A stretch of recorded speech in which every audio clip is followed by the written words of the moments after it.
We also provide Congress, outside organizations, and the public with technical assistance and advice on possible legislation to provide safer environments for our children. For example, the Child Protection Improvements Act and the Adam Walsh Act, one pending before Congress and one already law, aim to provide mechanisms to ensure the safety of our children as they go about their daily lives. I want to take a moment to thank the committee for your ongoing work on these initiatives. In closing, I want to thank you, Mr. Chairman, Ranking Member Conyers, and this committee for having this hearing today. We at NECMAC look forward to continuing to work with you on these critical issues, and I look forward to any questions that you may have. Thank you, Mr. Sheard. Ms. Hakes. Thank you, Chairman Gowdy and Ranking Member Conyers. I'd like to thank you for inviting me to appear before this subcommittee. Child abuse, child exploitation, child sex trafficking, child molestation, child pornography. They all sound a bit clinical for what really happens to children victimized by sex offenders. It is often the forcible rape of little boys and little girls. These acts of violence are captured on film, in stills, and on video. The images themselves encapsulate the crime scene and are the permanent evidence of the crime, the humiliation, the pain, and often the guilt and shame of the child victim. The first trial of my career was of just such a victim, of just such a criminal. A father spent the first 10 years of his precious daughter's life sexually assaulting her, even when she was in diapers. An adorable red-haired little girl we met after she waited years for someone to prosecute her case and save her from her father. Looking into her eyes, I promised her justice. Making my first closing argument to a jury, I trembled, so anxious that I had done everything right for KW, so anxious that they accept my righteous arguments and convict this depraved man. Terrified, really, that they would not convict him and that KW would have to go back to him and endure his assaults. The jury convicted him, and he was sentenced to 50 years in prison. There are so many children who will never get the justice KW did. Child sexual abuse is underreported by as much as 90%. So many children, so much abuse, so much pain, and so many afraid. I used to think the hardest thing I would ever have to do was look into the eyes of a child and listen to her story about being abused.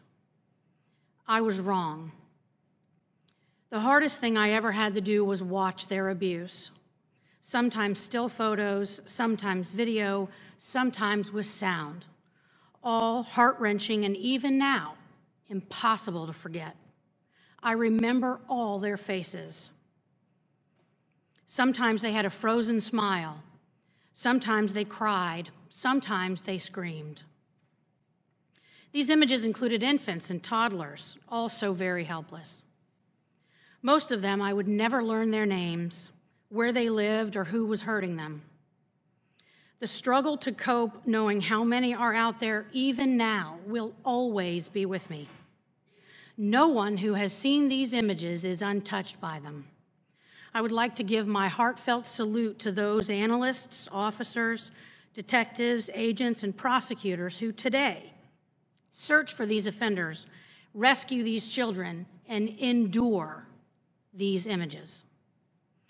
As the first national coordinator for child exploitation at the Department of Justice, I learned about how budgets impact the ability of law enforcement like Detective Beaver to protect children. When last I sat here testifying before this committee, I was limited by the rules of DOJ about what I could or couldn't say. I was asked then if I thought this crime problem needed more resources for agents, cops, and prosecutors.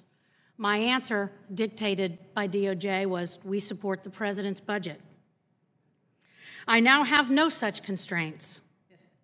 And I can tell you today, as I would have liked to then, the answer is a resounding yes.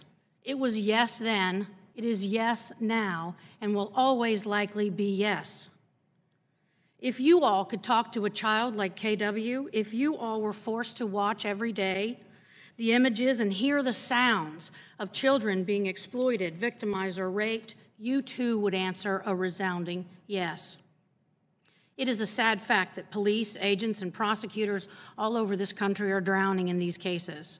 They are complicated, heartrending, and frustrating. And while DOJ may not be able to ask for help, I will ask on behalf of all of the children whose faces I cannot forget. Like the little girl who, when rescued by a U.S. postal inspector, said, "I knew you'd come.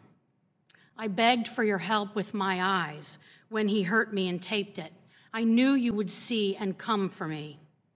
So many others beg us for help with their eyes, and we aren't coming.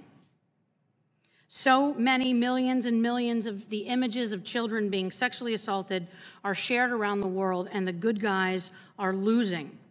You should see the children's faces and hear their voices. Then, maybe, you would feel the same urgency of mission shared by police and prosecutors the world over. What higher mission is there?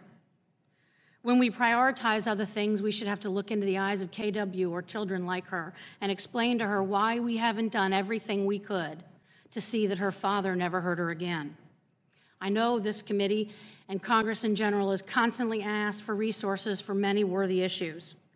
Nelson Mandela said there can be no keener revelation of a society's soul than the way in which it treats its children. Given everything we know about child abuse, we're living in a society which has lost its soul. We must do better. Thank you. Thank you, Ms. Hakes. Detective Beaver. Good afternoon, and thank you very much for having me here today. Coming before you today is an honor to really describe what we see through the eyes as a detective, investigator, or special agent, and the complications that we have in our investigations and the successes we have in our investigations. I'm with the Loudoun County Sheriff's Office, Special Victims Unit. With that, I'm task force out to the Internet Crimes Against Children Task Force.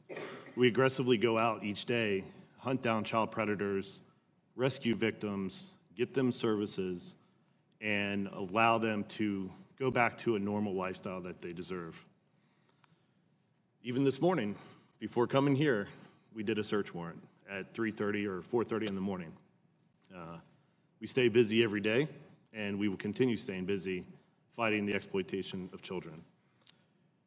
What I want to cover today is some of the issues that we've encountered in investigating these crimes and the legal process that hinders us from finding the bad guy, hinders us from finding a child victim whose identity could be stuck in the cloud, encrypted. So I'll go into details in regards to that. A child victim is solicited online, giving you an example, through social media to produce child pornography. Exploited by an unknown suspect and has sent several videos of child pornography to the suspect. The child victim has received threats to keep producing child pornography, or he or she will send those videos and pictures to families and friends. This is a common report we get sometimes 2-3 times a week in the Northern Virginia, DC area. Someone who is trapped in their own home by the exploitation of this child predator through the safety of their home. Their home, they could be sitting at the dinner table. Suspect sends them a message. You need to go to the bathroom and produce child pornography now, or I will do this, this, and this. I will send these photos, these videos. A young 10-year-old, 11-year-old, constantly, 11-year-old, 10-year-old, or younger, are trapped by this.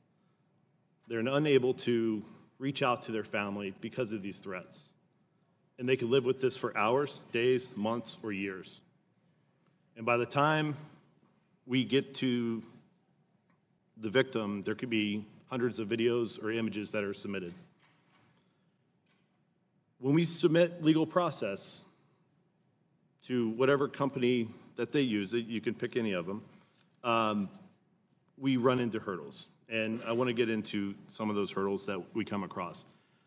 When submitting legal process to companies here in the United States, we receive emails back stating, we will notify the user of this account, the child predator. Think about that. We will notify the child predator. yes, that is a customer of theirs, but also that young victim was a customer of theirs, okay? We fight with them sometimes weeks at a time to just get them not to disclose to the predator. While certain laws in certain states are better than others that allow for non-disclosure, sometimes the companies do not accept those.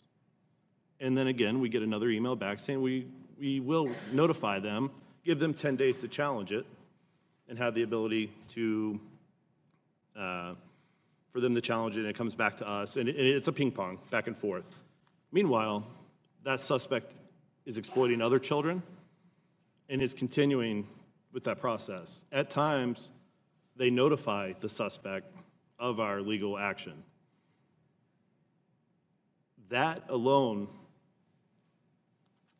you don't know how many victims we could have saved by just having an IP address to identify the suspect, to hold from notifying them for 90 days, and we don't have that. Another issue we encounter is legal process. If they do not notify, is our legal return. Our legal return, at times, they'll say, well, we can give you the content that we store on our servers here in the United States, but we will not give you the content that we store outside of the United States. So you get one piece of the pie in your investigation, which may just be nonsense metadata that exists on our servers in the United States, but maybe in a server in a different country that this US-based company has no longer follows our legal process. I would also say there are other companies that are outside the United States that we send legal process to who honor our legal process, turn around, give us the response within 1 or 2 days to help us rescue a child, help us identify the suspect, and be able to move forward with our case. This is the brick wall we hit as investigators, and this is a true thing that we encounter on a day-to-day basis. I know that I speak for each agent, detective, investigator who works these cases, and in human decency, how we can notify a suspect of legal process before we've executed that search warrant to them. In closing, I thank you very much for having us here today, and Thank you, Detective. I promise you, and I will get into that during the Q&A. So hold that thought. Ms. Pittman. Thank you for the opportunity to testify on this important issue. My name is Nicole Pittman. I run the Center on Youth Registration Reform at Impact Justice. We are all here because we deeply care about children and we want to prevent them from being harmed.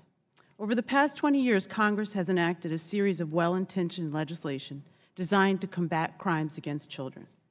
But we must ask the question, what happens when these laws unintentionally harm the very children we seek to protect?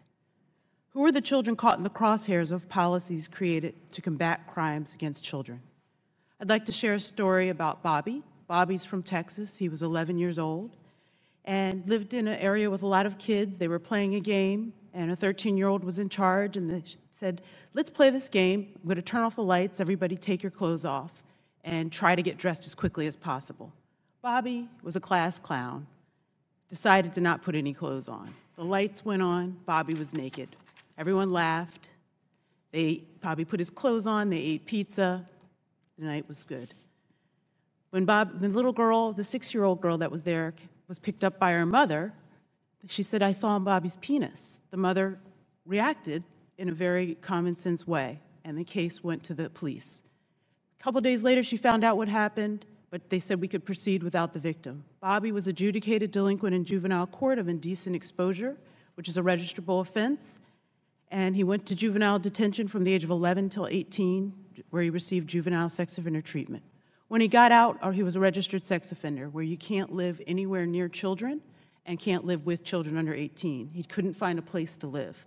That's a felony conviction servable by 2 years in prison. Bobby went to prison for 2 years. This happened 2 more times. 3 felony convictions for failure to register. Bobby couldn't get a job when he got out. At some point, he was so desperate to try and make a living. He was convicted eventually of receipt of stolen goods. I went down to that hearing and the judge said, because you are a career sex offender, I am maxing you out to 15 years in the state penitentiary. Bobby's story is not unique. This is happening to many of our kids. It's estimated that about 200,000 kids have been placed on registries in the 20 years we've been registering kids. Not just by the Adam Walsh Act, of course, but in the 20 years. We're talking children 8, 9, 10, 11 years old, many on for life. Kids end up on the registry for many things: playing doctor, streaking, having sex with teenage classmates, sexting. I'm working with a young man now who's 14 that's on the registry in Minnesota for sending a picture of his own genitals to a classmate. He's the victim as well as the perpetrator of this sexting. So I went around the country and interviewed 500 people on registries, raised on registries, all adjudicated in juvenile court, not criminal court. One of the things I found out is that 100% of those kids, 100% of the 500 kids, were victims in the child welfare system before they went on the registry. So we're putting children that are victims on our registries. And the registry doesn't work. There have been 20 years of research from one of the people sitting here, Dr. Elizabeth Letourneau of Johns Hopkins, saying research definitely shows registration does not work for children. It doesn't make us safer. Kids do not reoffend. The recidivism rate for children who commit sex offenses is 2.75%. The harm is great. We see with Bobby, unemployment, vigilante attacks, homelessness, stigmatization. Sadly, 1 in 5 attempt suicide. And we've heard that most of the crimes do happen in the home. And so what we know is a child on the registry is a family on the registry and also a victim on the registry, a victim sibling on the registry. We know what does work. Treatment works. Children respond very well to treatment. We have people that have been working on this issue. Patty Wetterling, who doesn't believe children should be on registries. Stacy Rumenap of Stop Child Predators helped pass the Adam Walsh Act, is now working with us to say remove children from the Adam Walsh Act. In fact, states, when the time the Adam Walsh Act was passed in 2006, states were moving towards getting kids off the registry, but now the mandate makes them leave them on.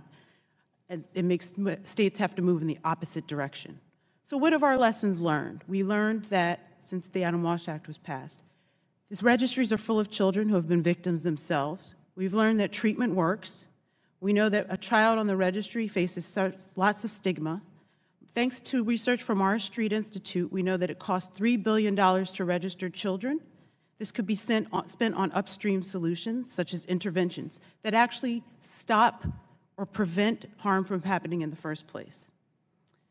So how do we fix this? We can look at what the anti-trafficking community is doing. They've learned that laws intended to protect victims have unintentionally harmed them. The same thing is happening with Adam Walsh Act. Advocates, survivors, and lawmakers on both sides of the aisle agree it was a mistake. It's time, indeed, to fix it. I urge you to exclude children adjudicated delinquent in juvenile court from the Adam Walsh Act. Thank you. Thank you, Ms. Pitton. Chair will now recognize the gentleman from Texas, Mr. Gohmert.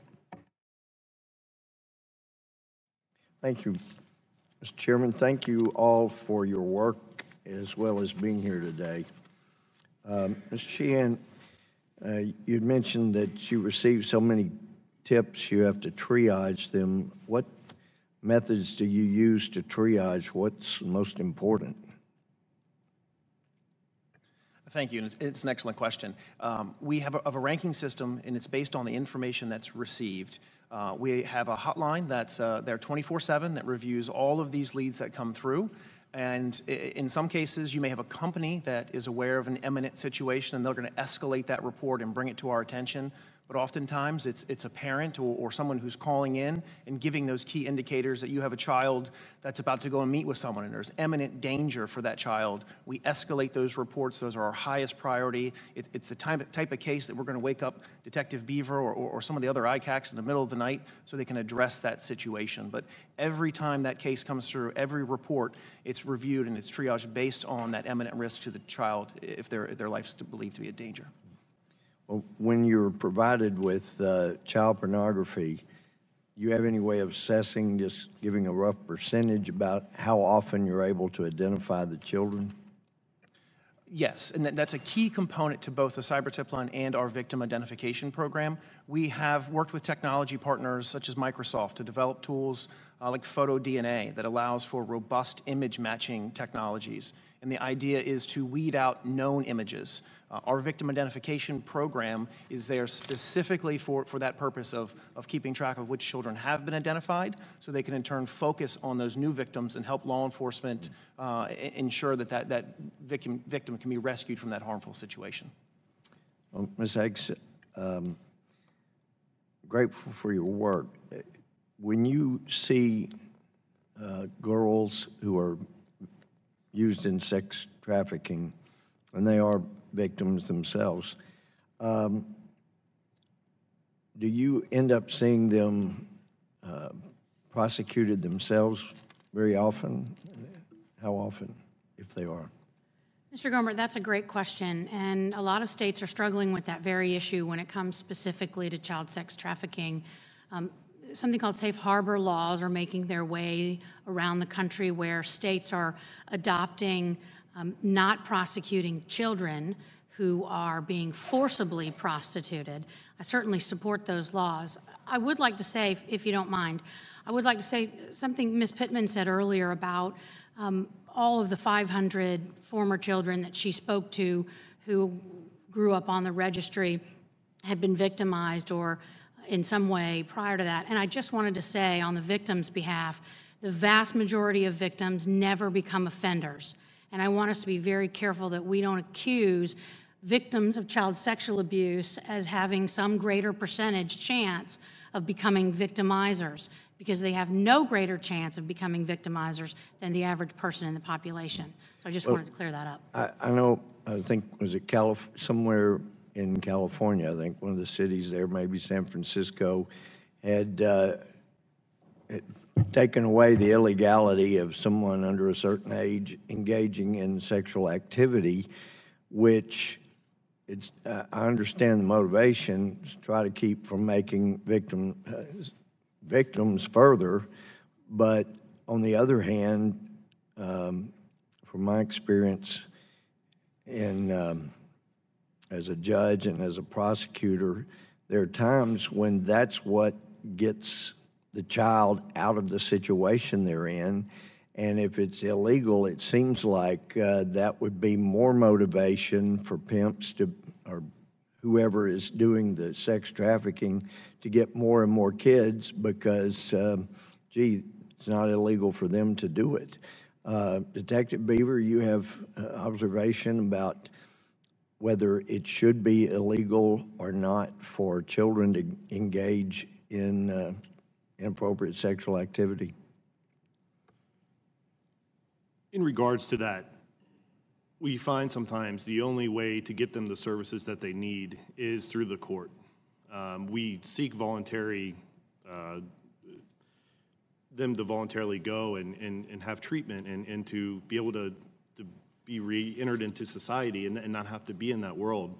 But unfortunately, sometimes the only way to do it is through forced services through the courts. But I would argue that there should be a multi-layered, not just a one charge fits all for those situations, and a better look at what violation there is that fits their situation.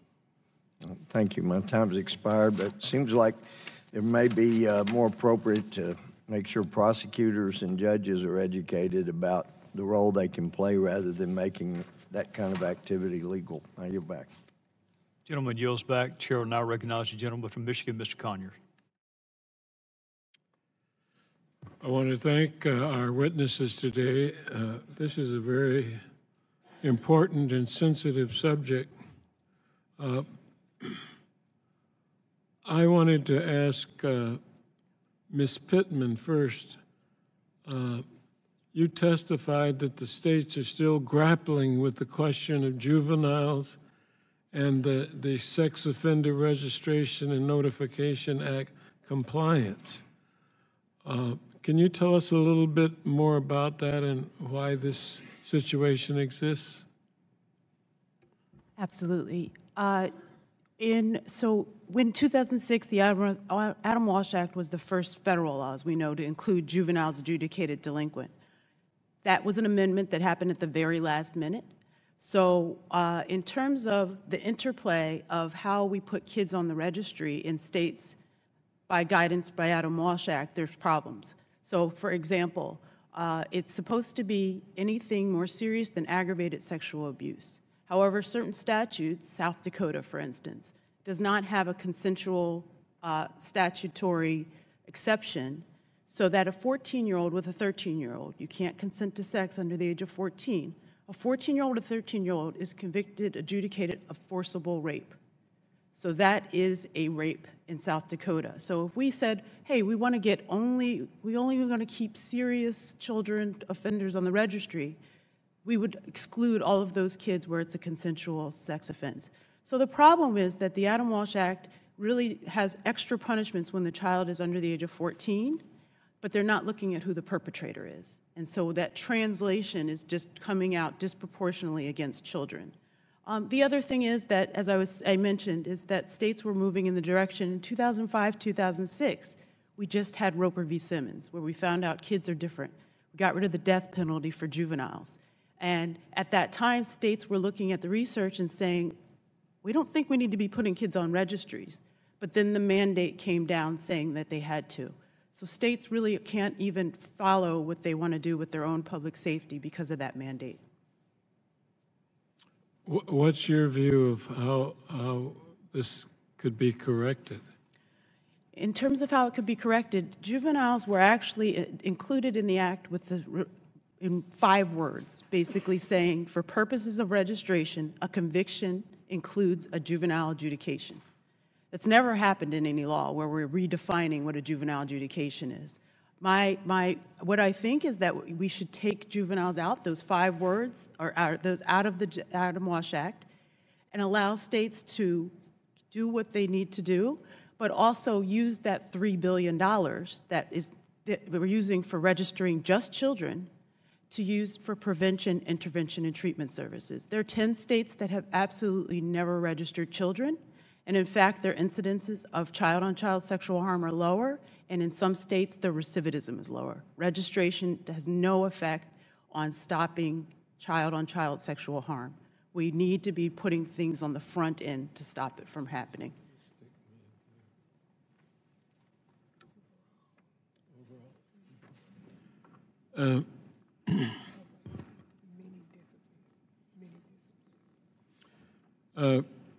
Ms. Hicks, aside from prosecuting people who prey on children, can you discuss the importance of a holistic approach, a variety of disciplines to the problem of child sexual abuse? Yes, sir. Thank you very much. We're never going to prosecute and investigate and prosecute our way out of child sexual abuse. That's just a simple fact. There's far too much of it to begin with. The National Children's Alliance noted that in 2015 alone, 300,000 children were seen by child advocacy centers around the country. And if you do the math, which I was told there wouldn't be any in this hearing, but if you do the math and extrapolate, that's 1 year, and if child sexual abuse is underreported 75 to 90%, you're talking about anywhere between 1 and 3 million children a year maybe being abused. And we're only seeing 300,000 of them through child advocacy centers. So one part of the holistic approach, I think, sir, is child advocacy centers. These centers are the way to have a child-friendly, as much as is possible, experience for children going through the court system. So this is what happens after there's been a crime committed. These child advocacy centers help children sometimes with medical exams. They help children with therapy and treatment, all in a child-friendly atmosphere by people who are specially trained. Many of these child advocacy centers, including some of those in my own home state of Georgia, I'm on the board of the Child Advocacy Centers of Georgia, many of these child advocacy centers simply don't have the funds to have medical personnel, sometimes even therapeutic personnel at the child advocacy center. A child has to go to a detective's office, to a police station, to a hospital for an invasive medical exam. These things all contribute to the recantation rates of children who've been sexually abused, who, once they start experiencing the criminal justice system, they recant. These child advocacy centers are critical to helping children through the process because children are not just little adults. And then on the prevention side, prevention is so important. Children are their own first best defense against being abused, and they need to be educated about it. Good touch, bad touch just isn't working. We've been doing that in schools for, what, a couple of decades? It's not working. Mr. Sheehan said child pornography reports aren't decreasing, so child sexual abuse is not decreasing. What aren't we doing? We're not arming children with knowledge. We're not arming teachers and parents and coaches and the clergy with knowledge to look for the predator next door, the predator in the next house, the predator in the next classroom. Without these kind of, as you noted, holistic approaches, we're never going to prevent child abuse, and all the cases will fall to Detective Beaver to try to locate the children, to NCMEC to try to identify them, and to prosecutors to try to prosecute the cases, and it's never going to be enough. Thank you so much. Gentleman yields back. The chair will now recognize the gentlelady from Alabama, Ms. Roby. Well, first I want to thank you, Mr. Chairman, for holding this hearing. This is a very tough subject matter, but a most necessary conversation. And to all of you that are here today, as a mama, I will tell you it means a lot for you to share your experiences and your stories. And as a new member of this committee, I'm really just honored to be a part of this legislative body, to have an opportunity to fight on behalf of the victims and do what we can to give you the tools that you need to further prevent these horrific acts against our nation's children. So I was struck a bit by your testimony, Ms. Pittman. As I understand it, the numbers that I have in front of me, and I was very surprised to learn that 200 of the roughly 900,000 individuals on the sex offender registries are children. And you've made a very strong recommendation that in proposing that all children be eliminated. I did watch the faces of the other folks on the panel as you were giving your testimony, and I wanted to give you an opportunity to respond to that.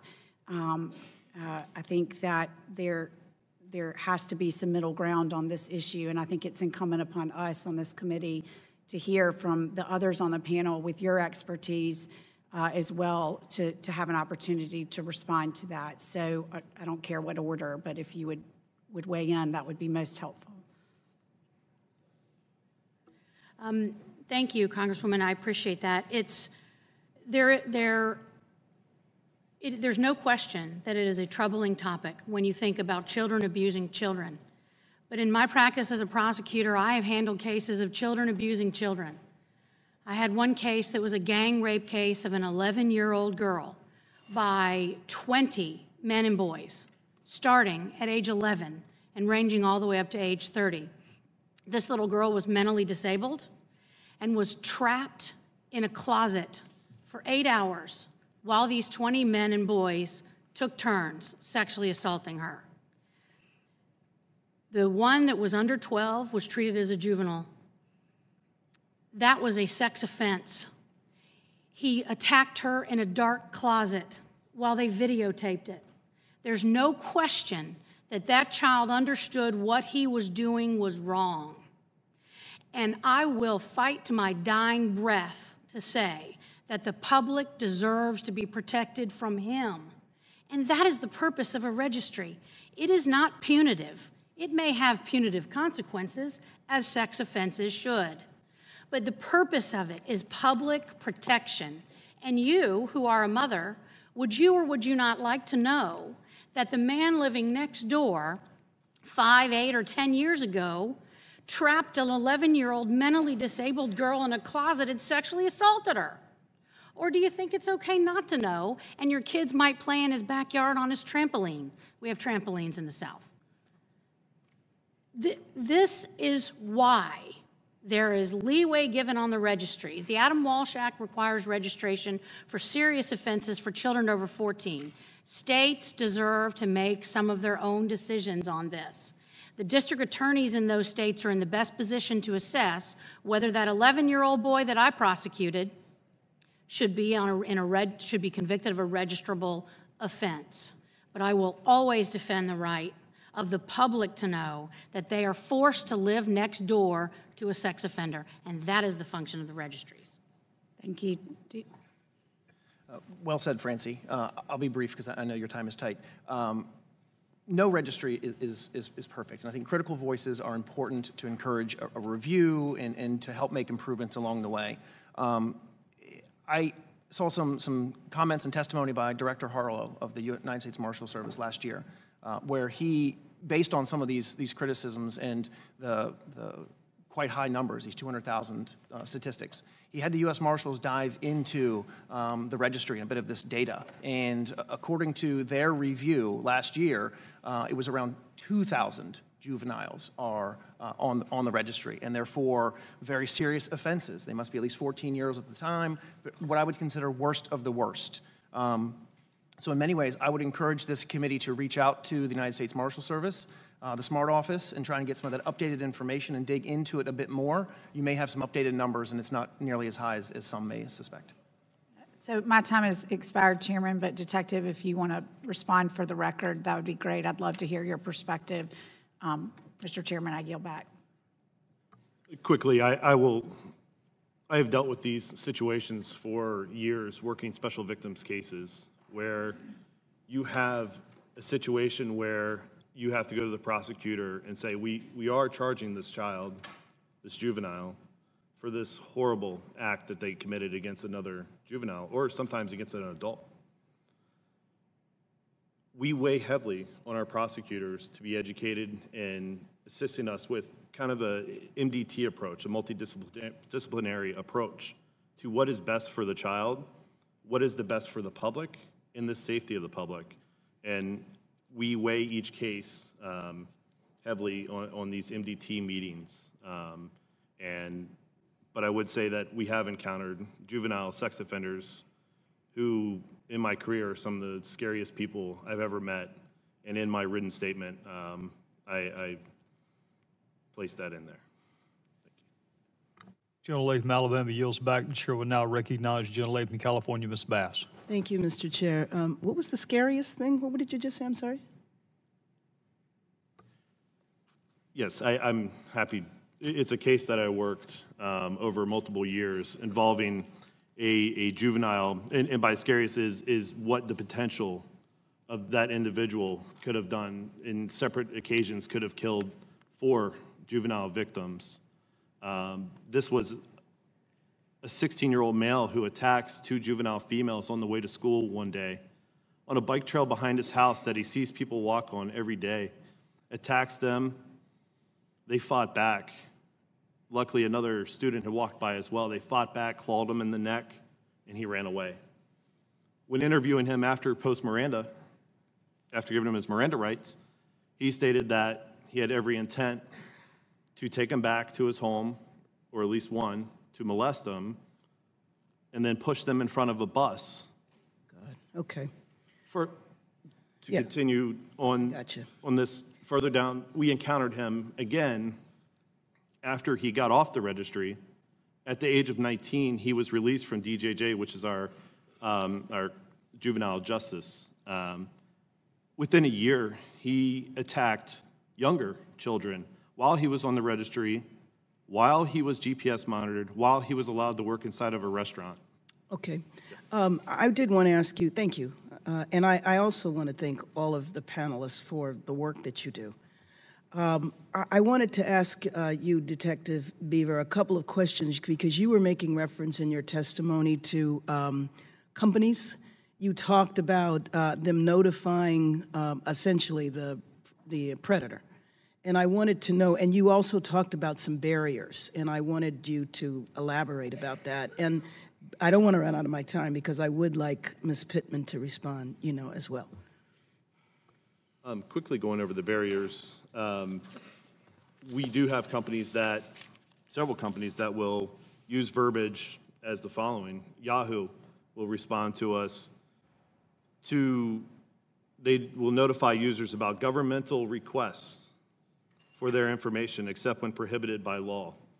I submit to you that several states lack those laws in order to protect the children in the legal process in trying to get the legal returns. They say that this is a policy within their own agency or their own company, and for certain circumstances, they're able to waive that. So we write back, we say, we are looking to, this is a child exploitation case. Outlined in my affidavit is some of the worst things you will ever read about the exploitation of a child, the rape of a child, and we get the response, this generic response back that, well, you need to submit to us a non-disclosure order or show that the child is in imminent danger. In your written testimony, do you elaborate on the barriers that are there? Because it sounded like you were making reference to some recommendations for the committee as to how we could respond to the barriers. That's correct. A unified approach, and maybe even more of a roundtable to address these issues with the companies, and any type of legislation that would enable law enforcement with the proper legal authority, with a search warrant or subpoena, that we have to establish probable cause to, in front of a judge or a magistrate, to get that legal paperwork to them. Okay. Ms. Ms. Pittman, you mentioned, I think you said 10 states that do not allow children on the registry, and I was just wondering if, and you said that they hadn't had any problems. I was just wondering how you would respond to Detective Beaver and the cases that he mentioned, as well as Ms. Higgs. Thank you. Thank you. Yes. Yes, 10 states have never registered, some because there's a constitutional issue, but others because they believe that they have the secret of what is how to monitor children. So number one, that children get treatment in the juvenile justice system. The second thing, though, what we have is when we have a 16 or 15-year-old in New York, it could be 14, they can be certified to adult court. The kids that I'm talking about are children adjudicated delinquent in the juvenile justice system, where you can't bring cameras in. You can't use their real names. There's a confidentiality. They don't have the same due process. This is kids in family court is the only children I'm talking about. We do have certification laws. The other thing is the Federal Adam Walsh Act, when I say removing the mandate to put children on the registry so that states can figure this out themselves, because I believe the Adam Walsh Act has a very good purpose, and the purpose is to have a comprehensive system and not have the leaky patchwork of states, different states. But the way that they have to change, the SMART office has to change their laws in order to get juveniles. Maryland, a child can get off the registry in 5 years. They're in compliance. South Carolina, a child is on the registry for life on the public website and has GPS monitoring. It's moving us away from the intent of the Adam Walsh Act because of the inclusion of children. So I'm really just talking about the mandate. The last thing, the 200,000, I really have worked with and tried to work with the SMART office and Mr. Lou DeBacca. We had a conversation a few months ago about this. One of the problems is that there is no key to decide who a juvenile is, a juvenile adjudication. It goes on as a conviction. You have to manually search to figure out what people went on as juveniles in juvenile court. So the 2,000, I'm really interested in finding that out too, because in the state of California, there are 3,000 kids, juveniles. The state of Texas, there are 9,000. This is all since 1994. So right there and then, we're already over 2,000. So those were just some of the points. Thank you, Mr. Chair. And by the way, in regard to California, what the California law says is that a child under age cannot be considered as a prostitute, that she would be a victim, for my colleague over there. Gentlelady from California yields. Chair will now recognize the gentleman from Louisiana, Mr. Johnson. Thank you, Mr. Chairman, and thank each of you. I will be praying that you have God's favor and wisdom in doing your important work. It's hard to listen to, and your written testimonies were something I wish everybody would be aware of, but I wouldn't recommend reading for everyone, you know. Look, Ms. Higgs, in your written testimony, you mentioned further resources are needed to recognize the signs of a sex offender conspiring to act, and I wonder if you'd elaborate here on what those resources would where would they would go, or how we would enhance training, I guess, of law enforcement to recognize that? Thank you, Mr. Johnson. Yes, and what I was referring to was the kind of training that lots of law enforcement gives. I'm sure Detective Beaver has done this himself. I train schools, charity organizations, law enforcement all around the world on something called grooming. And that is where you can recognize, there are recognizable methods of grooming children to ensure the conspiracy of silence and the cooperation of their own abuse. There are signs of child victimization that can be recognized and that are known around the world to professionals, like those sitting at the table, that you can train teachers, parents, children, most importantly children, whether that is in schools, whether that is in churches, whether that is law enforcement going to visit them at the Girl Scouts or Boy Scouts or soccer, whatever their activities are. Those people should all be receiving that kind of sophisticated training that allows them to observe the signs that an offender is grooming a child. Now, for children who are being abused at home, which, as Ms. Pittman noted earlier, the vast majority of children who are sexually abused by someone in their circle of trust, and oftentimes someone at home. There aren't necessarily any grooming signs, but there may very well be signs of child victimization that can be recognized by teachers, coaches, counselors, and others, and they should be trained on those so that they can hopefully intervene before that child is victimized for a long period of time. Thank you for that. Detective Beaver, one complaint I hear from sheriffs back in Louisiana is the issue with processing and then instructing sex offenders on what their registration requirements are. And I wonder, in your experience, if you would have any ideas on how to make that process maybe more streamlined or make it more clear to those who are registered what the requirements are. I can speak to the Commonwealth of Virginia. For the Virginia State Police is in charge of the sex offender registry and keeping checks on the sex offender registry. I would say that they meet with them constantly, and through my experience, they lay out every bit of what is needed from them. I'm not sure if they hand them literature as far as what needs to be done, but I would recommend, if that does not exist, that a step-by-step process and where they fit on the sex offender registry and what their responsibilities are as a now citizen back in society. Yeah, I get. Maybe every state differs. In Louisiana, I think, at least in the jurisdictions we checked on, they actually hand the sex offender a copy of the federal law, which most wouldn't understand, what that is. The idea would be to enhance compliance, and so if there's a way to streamline that somehow, or put it in a vernacular, or put it in, common parlance, I guess, so that they know exactly what's required, then when we're holding them accountable, it helps, I know the state troopers often have a roundtable with he sits down with the sex offenders in that respective jurisdiction, and they have a roundtable, is my understanding of what takes place.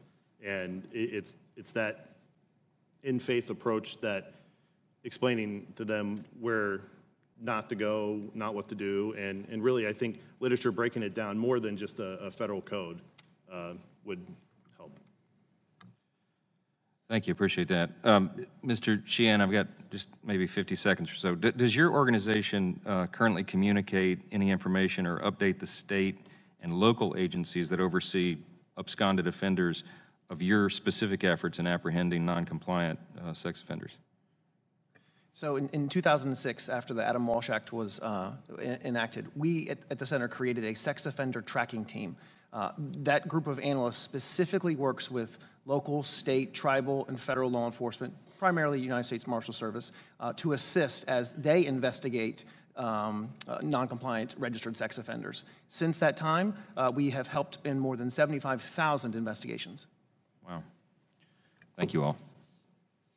I yield. Gentleman from Louisiana yields back. The chair will now recognize the other gentleman from Louisiana, Mr. Richmond.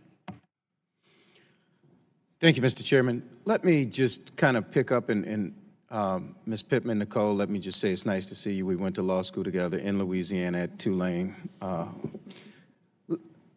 And Ms. Hakes, I heard your testimony, Mr. Sheehan, and the detective. In Louisiana, we incarcerate more people per capita than anywhere in the world. Not the United States, the world. And many of us on both sides of the aisle believe that we've gotten past the point of diminishing returns in terms of incarceration, that every dollar we spend now on incarceration actually makes the country less safe, because it's money and it's resources that could go into making sure that people who should be on the registry are on the registry and other things to keep our neighborhoods safe. So I guess as I reconcile the Miller v. Alabama case, where juveniles can't be sentenced to a mandatory life term without the possibility of parole at some point, how do we reconcile, one, just criminal justice reform in terms of mass incarceration, and are we utilizing effectively alternatives to incarceration like drug courts and others, with the need to have resources to go after predators? And then the last question would be, is there middle ground on juveniles being forced to be on the registry in terms of looking at the severity of the case? Because oftentimes when we do mandatory minimums or we do blanket cases, then you get unintended consequences. And I think if we look at Ms. Pittman's testimony of the first case, I would have to argue that that's an unintended consequences that most people didn't want. So Ms. Hakes, I would start with you, and then Ms. Pittman, and then Mr. Sheehan. Thank you, Mr. Richmond. I have to say respectfully, I think we're going off on, again, drawing on my Southern roots, what my fellow Southerners in the room would recognize, on a bit of a snipe hunt when it comes to this juvenile registration issue. First, with respect to the factual scenario that Ms. Pittman laid out, I don't know that particular case, the one in Texas. It sounds odd to me. I'm a former baby prosecutor. I'm a former district attorney. And I can assure you that if a child had taken off his clothes as a joke in a room full of other children who had just done the same thing, I would not be prosecuting that case. There would be no juvenile adjudication or prosecution. That's what prosecutorial discretion is all about. Well, Ms. Hakes, let me just stop you there, because I'm a defense lawyer and I'm also African American. I've been in court many times where prosecutorial discretion extends to the more affluent kid and it doesn't to the other. And I know we're all shaped by our life experiences, so I won't impugn to you any bias, but I have to see the world the way that I see it. And in my defense practice and in my life, I have seen where kids are treated differently based on social factors of income. Some kids get pushed to diversion, some kids get tried. So the question is still the same, and I'm not picking a fight, but the question is, can you see a case where there should be some middle ground? Let's assume this kid was prosecuted. Could you see a sense where we could find middle ground? Yes, sir. The Adam Walsh Act does not require that child to be registered, bottom line. It doesn't require it. He was under 14 when this supposed offense occurred. And with respect to your earlier question about mass incarceration, and first as far as being colorblind and bias, I have a bias. I am absolutely, positively, 100% biased against sex offenders.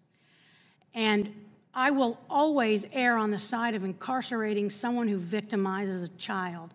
I don't think we have a sex offender over-incarceration problem. We can talk about other kinds of cases. But I don't think we have an over-conviction, over-incarceration problem for sex offenders. And I'm not talking about sex. Let's be clear, I'm not talking about sex offenders. Yes, sir. Typically talking about drug crime. I agree with you completely. There are things that need to be talked about. This committee should be having discussions, as you are today, about the best policy with respect to juveniles on the registry.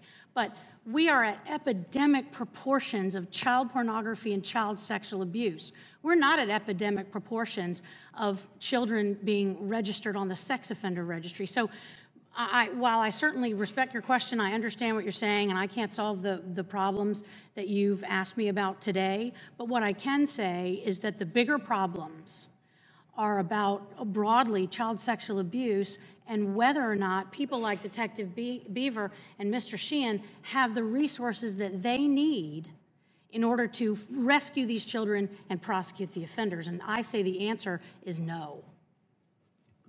And I'll yield back, but Mr. Chairman, and we've worked on this, I think a lot of those resources that they need are going to prisons to house low-level drug offenders that we could use that money better. Thank you, Mr. Chairman. I yield back. I thank the gentleman from Louisiana. The chair would now recognize the gentleman from the great state of Texas, Judge Poe. Thank the chair. Thank you all for being here. Thank you for what you do. I'm a former prosecutor, left the DA's office in Houston as the capital prosecutor, spent 22 years on the bench in Houston trying only felony cases. Saw about 25,000 people coming through the courthouse, or the Palace of Perjury, as I like to refer to it. I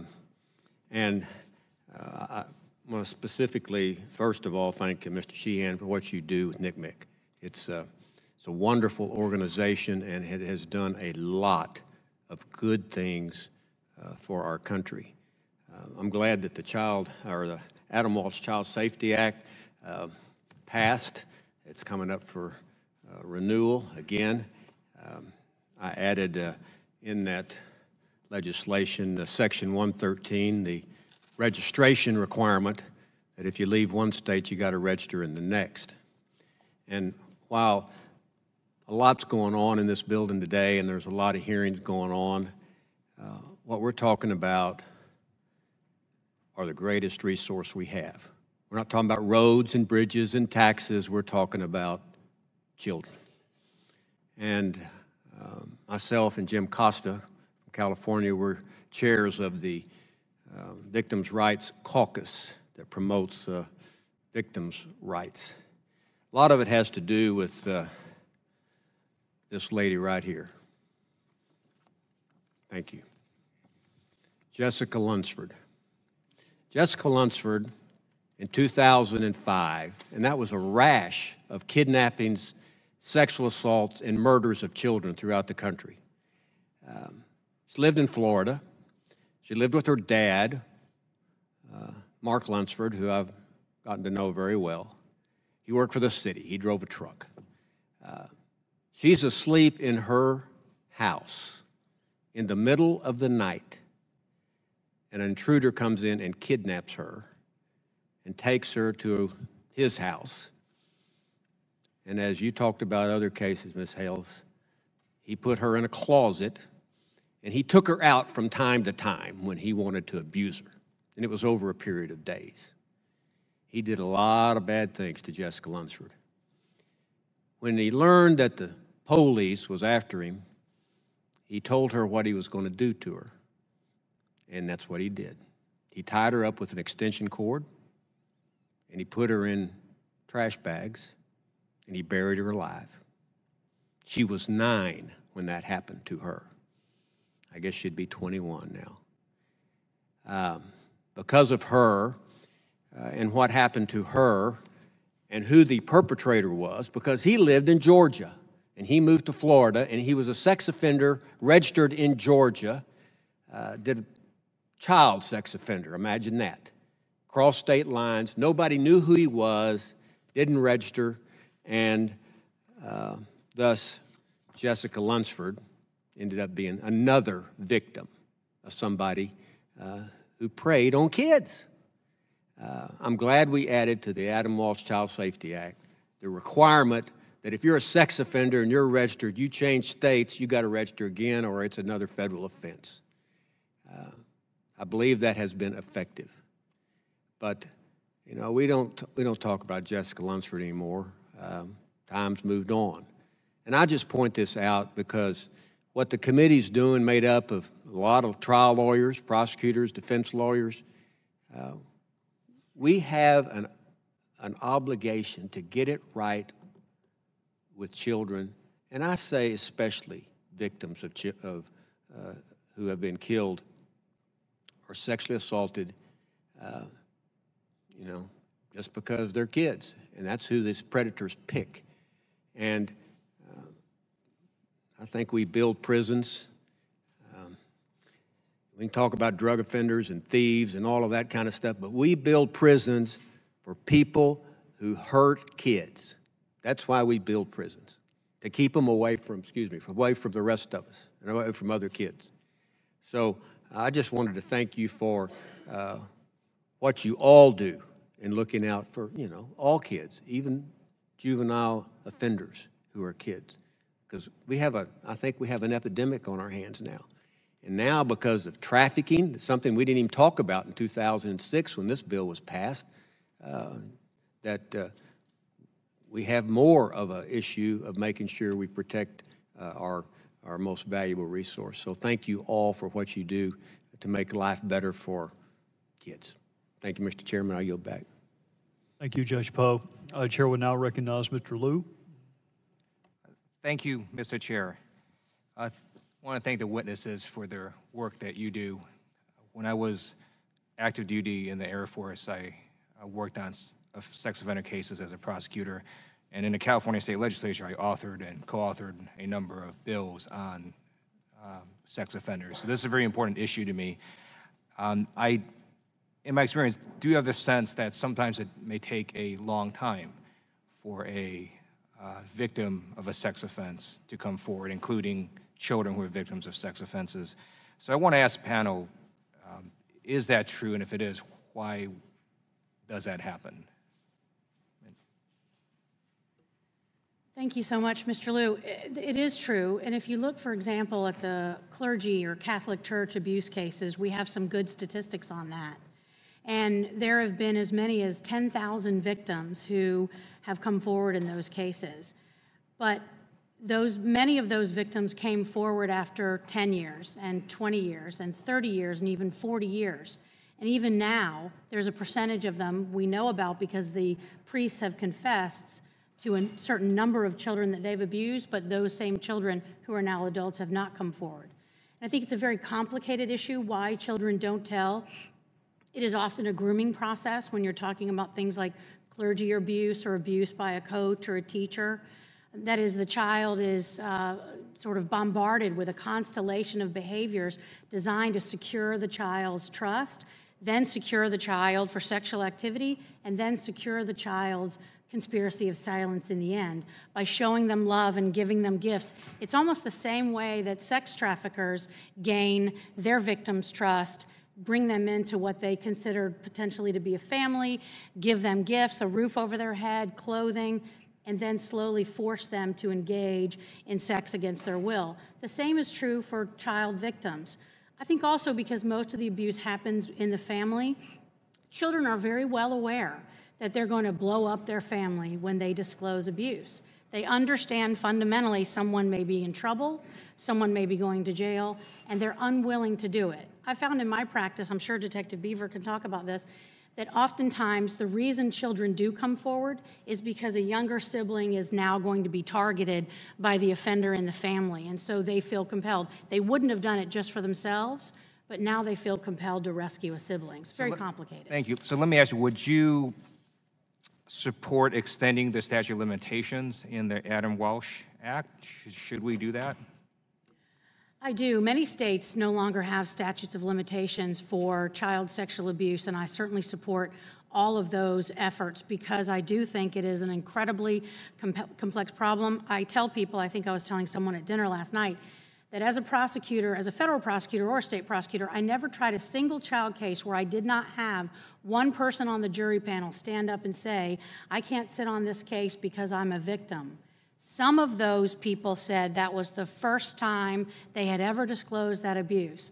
And one man I remember in particular was 65 years old, and he'd never told anyone. So yes, I support those. Thank you. Now, earlier today, you had said that we should provide more resources to crack down on sex offenders. Are you aware that the President's budget proposal has a nearly 4% cut to Department of Justice?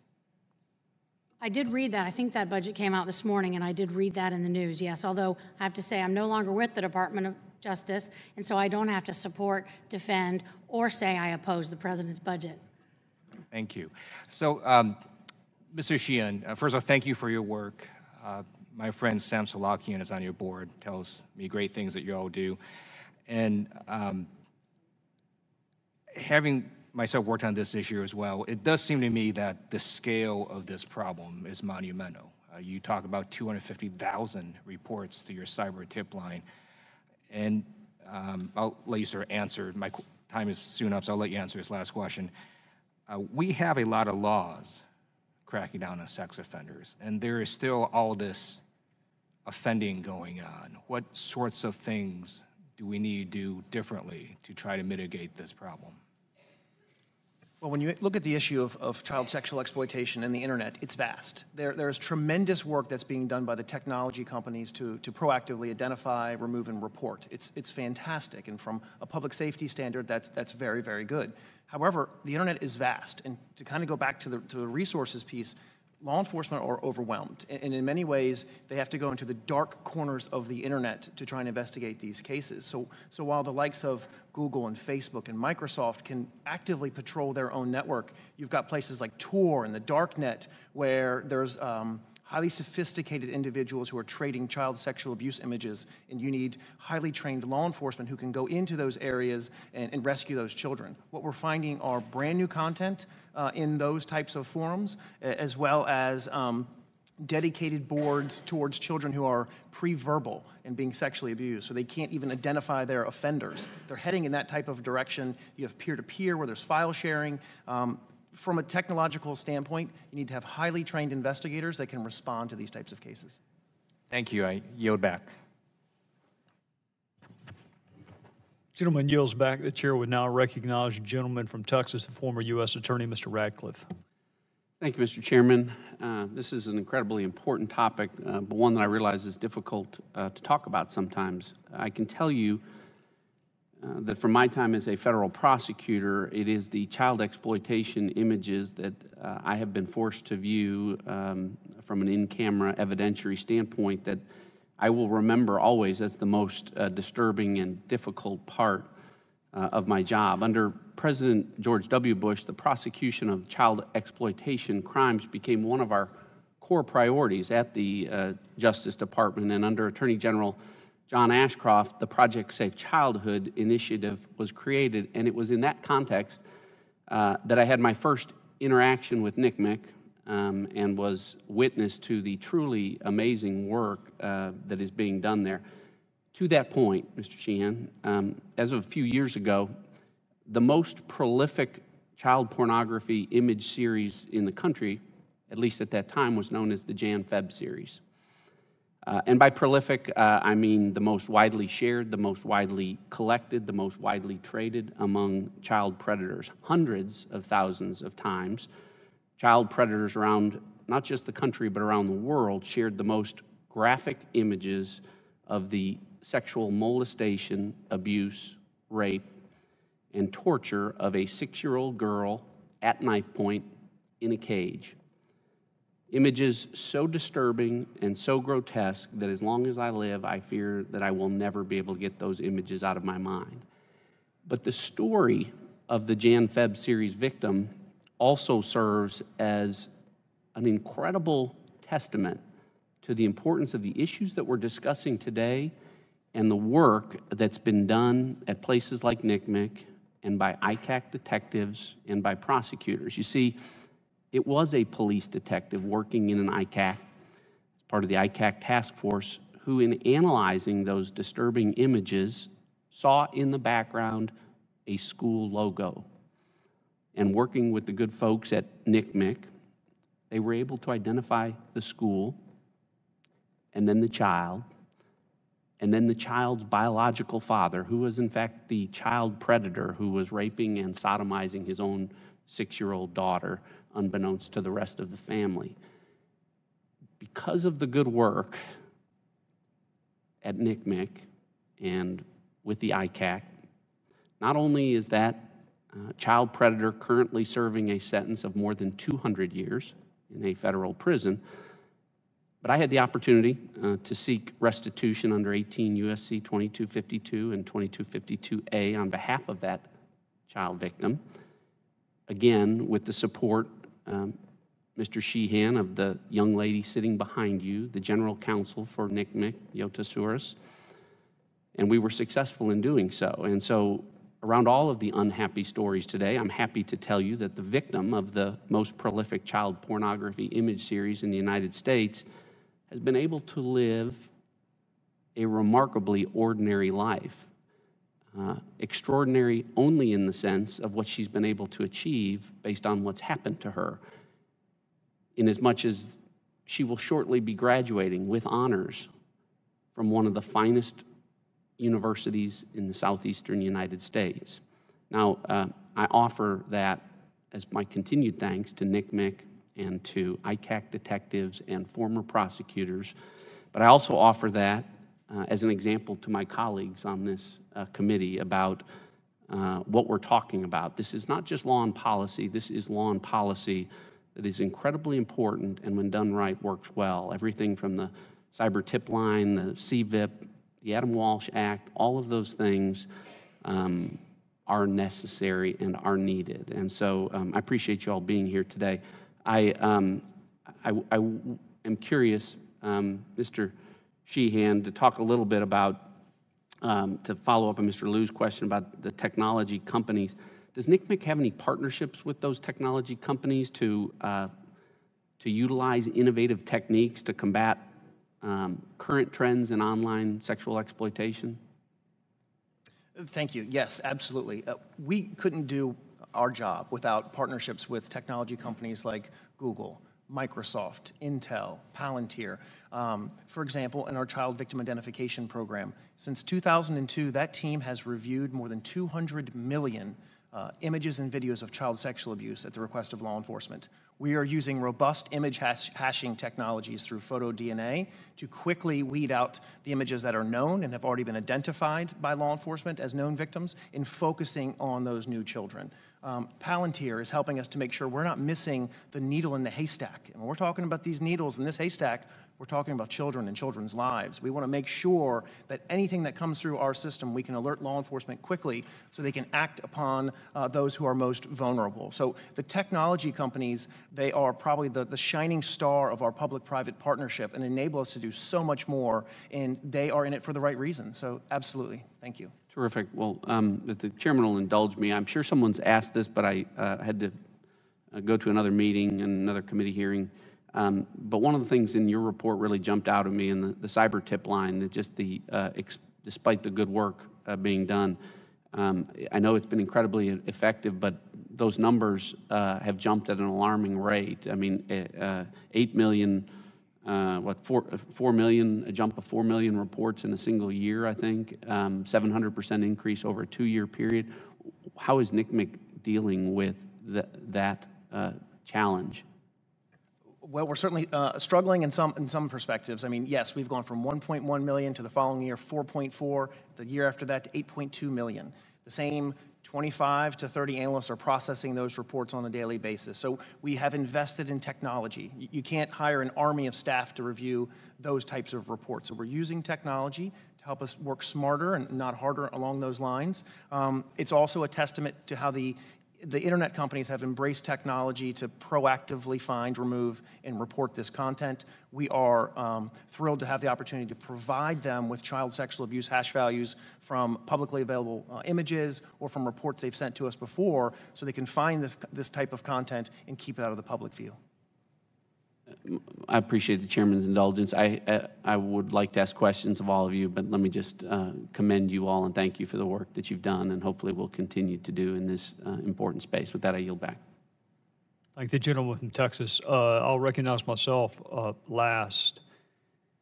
Ms. Hakes, there's a special bond among prosecutors in Congress, frankly, on both sides of the aisle.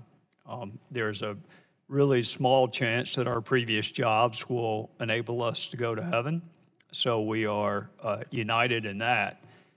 But Johnny and Judge Poe put their finger on it. More than anything else, we're united in our inability to get the images out of our heads. And Johnny's got them, and Judge Poe has them, and you have them, and any of us who did child pornography or child sex abuse cases. And it's not just the physical imagery of the abuse. It's trying to qualify a kid to testify. I mean, I hear the word children used. We refer to them as juveniles, not children. There's no children's court in South Carolina. There's a juvenile court.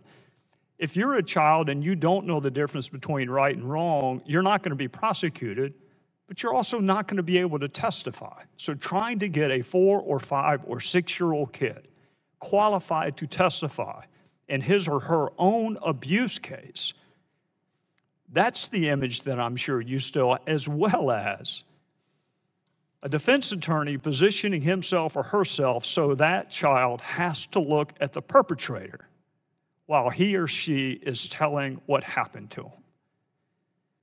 So I go last because I want to encourage my colleagues to come, and they were great today in their participation, but I also want to kind of close up any loose ends. When I hear the term children, there is no children's court in South Carolina. There's a juvenile court, and it is for those under the age of 16. And there is a judge. So not only do you have to have a conviction, you have to have a judge exercise his or her discretion to put that person on a registry. And you put your finger on it. A registry is a notification document. The public is hereby notified that this happened. Mr. Sheehan, if there is an 8-year-old, as Ms. Pittman says there is, if there is an 8-year-old that is on the sex offender registry for life, that 8-year-old needs a new lawyer, not a new law. They need a new lawyer. I'd be curious if the marshals found any 8-year-olds that are on the sex offender registry for life. And I would love a list of all 8-year-olds who are on the sex offender registry for life. Because they need a new lawyer, or else it's the most egregious fact pattern an 8-year-old has ever committed. Detective Beaver, I said you and I would come back to this. This is what I want you to do for me. We won't do it today, and I got to get the permission of the chairman of the full committee, who's already not happy with me because I had him in California and not Virginia. But if we can work through that, this is what I want you to do for me. I want you to give me a list of the providers that are giving you a hard time. We may have another hearing. We may let them come and publicly explain why they are having a hard time complying with law enforcement in child exploitation and child abuse cases. My guess is that would be a very tough public explanation for them. So give me the names of the providers that you're having a hard time dealing with. And I may not can make them do it, but I can make them come and explain why they're doing it. And my guess is they won't want to do that. Their customers, 99.9% of their customers would expect them to work with you, not to thwart you. In my remaining time, Ms. Hakes, I want you mentioned the child advocacy centers. Not only are they indispensable in the prosecution of child exploitation and child sex abuse cases, at least in South Carolina, an alarming number of them are not even funded at the state level. So, would you agree with me that having someone particularly trained in prepping witnesses for trial is an indispensable aspect to your success as a prosecutor? Yes, Mr. Chairman, absolutely 100%, indispensable. All right, so we have the victim component where they are entitled to certain rights as the victim. You have the indispensability of the necessity of their testimony at trial, all of which is a law enforcement function, all of which is a state function. So why are the states and the counties not funding what is primarily a state crime?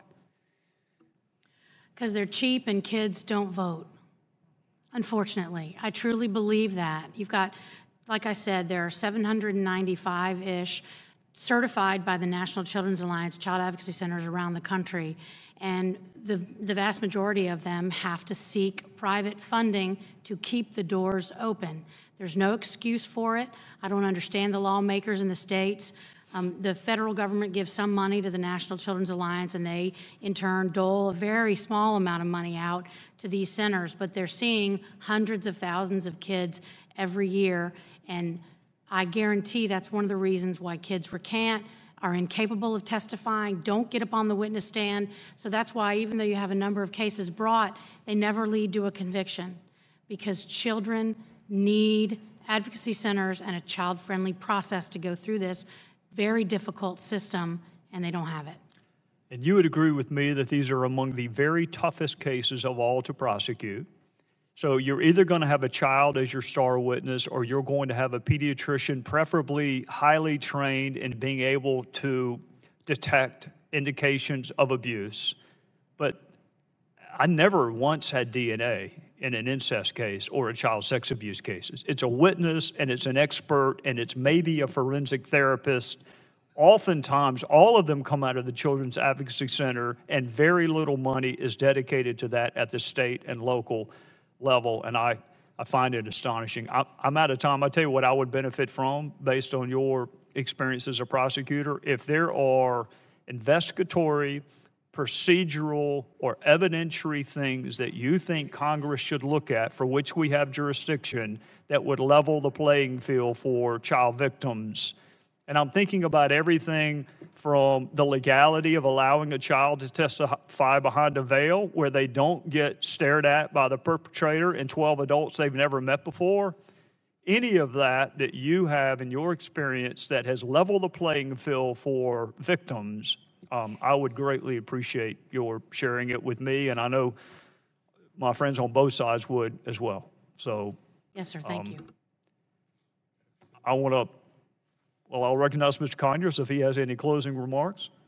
No, sir. Okay. Well, I want to thank the witnesses, especially for coming. There's not a more important topic that we will deal with. So thank you for your expertise. Thank you, all four of you, for the way that you spend the other 364 days out of the year. And if you have suggestions on what we can do to help or make it better, no matter whether it's the registry for juveniles or investigation, prosecution, hotline, you name it, let us know. And with that, we are adjourned.